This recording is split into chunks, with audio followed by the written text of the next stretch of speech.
Hello everyone, in this video recording the next couple of videos, you'll be getting recording videos of me and my father. Despite me and my father usually show ourselves on camera for video reviews, but for recent circumstances and accommodations, my father recently had knee surgery, and the good news is, his knee surgery was a success. Right now, he's in the recovery stage, and he's slowly recovering. He just started physical therapy recently. The reason why we're going to record some videos together for a while, it would be a challenge, complicated, and hard to try to film a video together where he must have his leg elevated. I mean, yes, we could zoom the camera in on us, and you would not see my dad's leg elevated. Again, it's just too much. It's better to have backup plans to try to make things more difficult than they already are. Until he is 100% better, he will be back on camera eventually. Send a prayer for my father that he recovers properly for his post-knee surgery. Now this explanation is out of the way, now onto the video review. Hi everybody, I'm joining my father here for a video recording. Say hi, Dad. Hi. Today we're going to be talking about Christmas Vacation from 1989. What do you think of Christmas Vacation, Dad? Well, it's a movie that I watch multiple times every year. Oh yeah, I know. And it never stops me from laughing. Oh no, not at all. Well, this is definitely like the kind of like Christmas film that like, you know, gets, especially it gets better with age, how funny, relatable it is with like, you know, like one comedy after another, what Clark Griswold goes with on Christmas, trying to like create the perfect Christmas, but it all goes into like disaster from like on Christmas Eve where more relatives arrive, like dry turkey to the cat being electrocuted, it's just one thing after another. Yeah. It's hard not to laugh. I know. Very funny. It is. And also, like, before that, like, it gets, like, funny, like, in the opening scene when they're going for, trying to get a Christmas tree, and then, even though they find the right Christmas tree, but he forgot the saw. Right. And when they bring the Christmas tree back, that's a very big tree to put in the house. That's right, it is. Every time we watch this scene, we always laugh about, like, my mom would, like, flip out if she saw the tree, like, touching the ceiling. Yeah, and the branches crashing through the window. Yes! Looks great! Or it's also funny when when he's trying, you know, like putting on Christmas lights, but he can't figure out, like, why are the lights not turning out without... Yes. You know, like, I guess he wasn't so bright and smart to realize it was a fuse that was not on that had to be turned on or for the lights to work. Right. Like, what's your, like, favorite, like, funny moment of the movie? I like Cousin Eddie. Yes.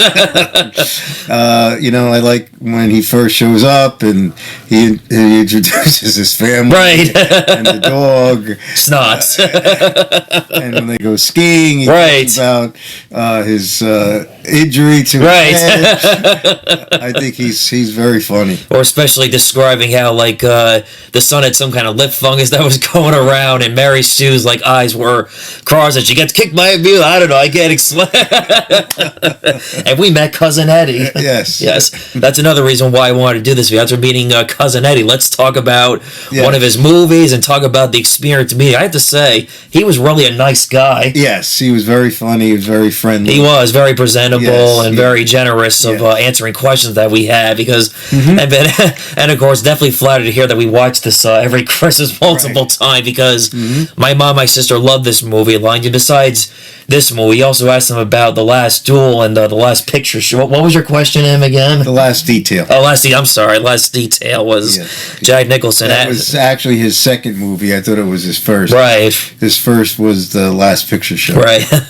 I told him how, like, we watch this every Christmas, and I also told him how in The Last Detail, when Jack Nicholson takes him on Night of the Town, I predicted that you're going to get him late. I just predicted that he was going to say that at some point. Right. And he also liked your Van Gogh sweater that you were wearing in that picture that we took. Yes, yeah, he did. Yeah, well, you know, Cousin Eddie's what makes this movie and even more special. Yes, yeah, he's very, very funny. Yeah, you know, all the characters are good. Each one contributes. Yeah. But Cousin Eddie's kind of special. Yes. Well, it's weird, even though despite that, like, this movie's Clark Griswold, but it's not easy to say this, but Chevy Chase, not so funny. But this is definitely one of his best ones for sure. Like, maybe he has some funny, like, good slapstick moments and a few one-liners here and there, but all in all, Chevy Chase has not really been known for being really one of the funniest guys, even though despite, he's been one of the most successful comedy movies and SNL actors, but especially, like, when he's, like, hitting on the woman at this store. It's like he's trying too hard to be funny at times. Yes. Yeah.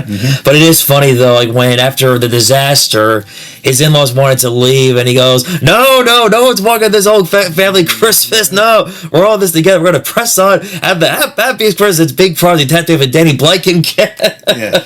That was probably one of his funniest one-liners ever. Yeah. And he didn't try that hard. He just went out there and made a good funny joke. And when Santa squeezed his fat blank down that shit, he's going to squeeze a bunch of jollies on this side of the nut.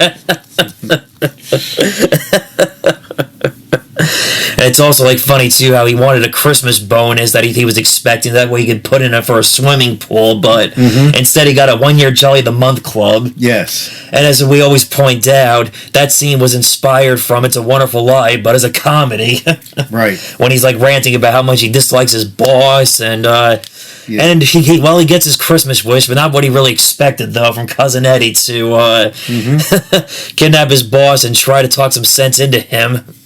That'd be like if whatchamacallit, if Bob Cratchit did that in The Christmas Carol, trying to talk some sense into Scrooge rather than having the Christmas spirits do their jobs. Right. But in a weird way, it kind of works to some degree, despite really kidnapping was not really the answer to... no, I know. It's just an exaggeration. It's all fantasy. Oh, yeah. And also, the movie has a very young Elaine before Seinfeld at the time, even though this did come out the first episode of Seinfeld, but she wasn't the first episode. Yeah. But also, the father, Clark Griswold's father, is played by the first Frank Costanza before Jerry... Right, the original first Frank Costanza. To Seinfeld, but unfortunately, once Jerry Stiller came in the picture as Frank Costanza, it was like, once you go Jerry Stiller, you can't go back to this. Who was it that played his father in this movie again? His name is his last name is Randolph. Right. I think it's James. Is it James Randolph? I'm not sure. We could be wrong, but I'll definitely edit that in for sure. And also, the uncle and aunt are very fun. The great Uncle Lewis and yes, especially the moment they is your house on fire, Clark? No way, Ben. There's just Christmas lights. Is this the airport?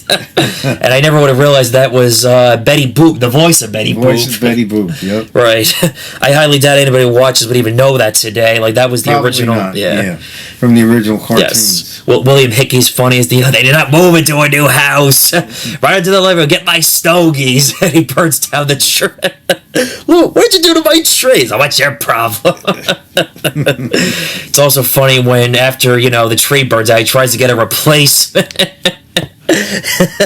He's explaining to his wife like that. We needed a coffee. He meant to say tree, but it's when he said that, it's like that's what he wanted to like really put it into Uncle Lewis after burning down the tree. Yeah. It's also funny when Clark was about to go down the stairs, he noticed that the newel post is a little bit loose, so he chainsaws it. Another reference to It's a Wonderful Life, because in It's a Wonderful Life, whenever George Billy comes home, every time he goes up the stairs, the newel post easily comes off. I guess his wife just never got around to fixing that. Fix the newel post. I also love the scene when he gets like trapped in like the attic by accident. Yeah, that's good. That's a great scene when he's looking back at some old Christmas memories and some good old Ray Charles in the background. Can't go wrong with that. No, not at all. Yeah, one of the best Christmas scenes in a film. Very heartwarming and touching moment of Clark Griswold looking back at some old Christmas memories he remember when he was a kid. Right. Yeah. Definitely never gets old when I rewatch that scene. Anything else you have to? What else has not been said about like Christmas Vacation that we can touch upon? Or well, I think it's it's very broad slapstick type humor that's very consistent with National Lampoon series, and National Lampoon magazine, and it's something that I look forward to every year. Right. And again, you can see it many times and still enjoy it. Right. It's just, it fits that definition of a classic film. Well, the good news is you don't have to watch the other vacation films before this. You can watch, even though there is a little bit of a reference to Wally World, but nothing too extra. They just like drink some eggnog out of the Wally World. Yeah. Because I remember, obviously, this is the first one I saw before I knew anything about it. This was a series, and Because like I said, you can like watch this on its own without having watched the first one or European Vacation or whatever other vacations prior to that. And also, every time, just like Home Alone, whenever I like watch the slapstick comedy scenes, like when he gets like hit in the head with the attic ladder, we joke every year. In real life, he should be dead, not getting up like, I'm okay. It's like a Looney Tune cartoon. Right, yeah. And when he falls off the roof. That's true, yeah. Yeah. Just should be knocked out cold dead. That's it. His life should be over. But nope. He gets all like, I'm okay. Right.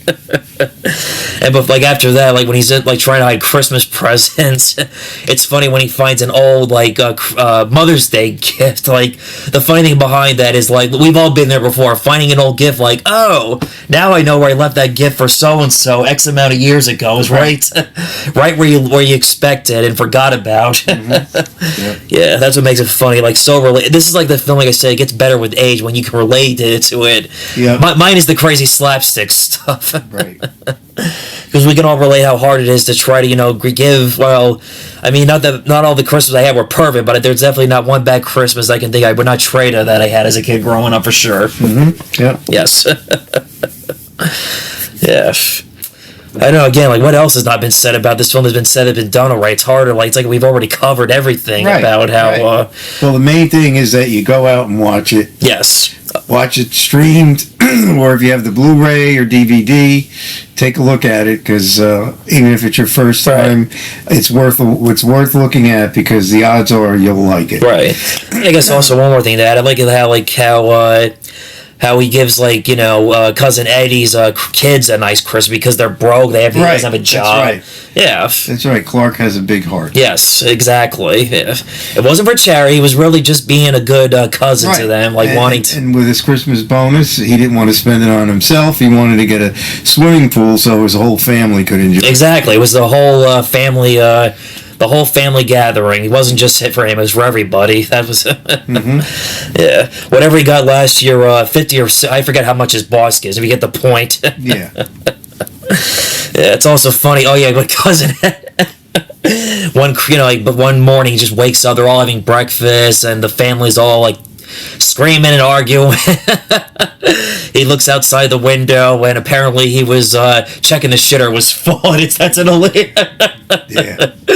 Merry Christmas, shitter's full. Oh, he checked our shitter. How he doesn't know, but you ought to know it's illegal. Especially how it foreshadows what Uncle Louis does later, like tossing the. Right. Yeah. Oh yeah, when the cat accidentally my mom's mother, my grandmother. I mean, don't get me wrong, she loved cats, but she just thought that was hilarious the way the cat dies. Yeah. Yeah, great movie, a classic. Don't listen to us. Go watch it. Take our word for it. And that's our video on Christmas Vacation. Remember, don't check the shitter and don't light a match, and you never know. Merry Christmas, everybody. Merry Christmas, everybody. See you next time.